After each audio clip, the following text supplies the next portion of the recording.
तीसरे स्कंद का 25वें अध्याय का अब हम दूसरा भाग शुरू करते हैं। हमने यहाँ से छोड़ा था पहला भाग, अब दूसरा भाग यहाँ से शुरू करते हैं। जो लोग वैराग्य ग्रहण कर भक्ति योग का अभ्यास करते हैं वे काम क्रोध आदि को अपने वशीभूत कर लेते हैं। जिन लोगों की मेरी चरणों में सच्ची भक्ति होती है वे अपनी मुक्ति के लिए मार्ग बना लेते हैं।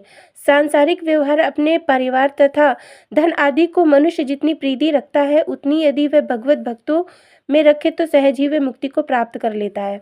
कपिल देव जी के ऐसे वचन सुनकर देवहूति प्रसन्न होकर इस अभिलाषा से अपने चारों ओर देखने लगे कि साधु संत कैसे होते हैं। यदि मिले तो मैं भी उनके सत्संग का लाभ उठाकर भवसागर से पार उतर जाऊं। उस समय देवहूति के मन के भावों को पहचान कर कपिल देव जी ने फिर कहा, हे माता, तुम्हें साधु संत तथा ज्ञानी महात्माओं के लक्षण बताता हूँ, तुम उन्हें ध्यान देकर सुनो। उन्हें किसी के भी द्वारा दुर्वचन कहे जाने पर कष्ट नहीं होता।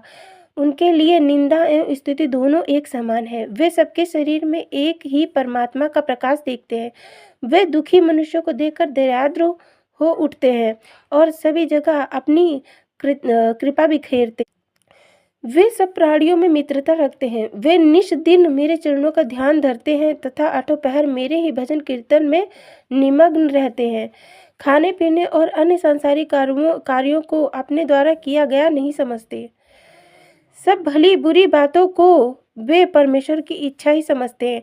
वे सुख तथा दुख को एक साथ समझते हुए मुझसे मिलने की अभिलाषा में घर को त्याग कर जहाँ मेरी कथा तथा चर्चा होती है वहाँ आश्रय लेते हैं।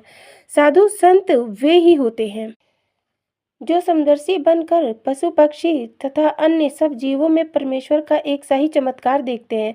वे बाहर और भीतर में एक रस होते हैं, बगैर मेरी आज्ञा से कुछ भी नहीं कर सकते।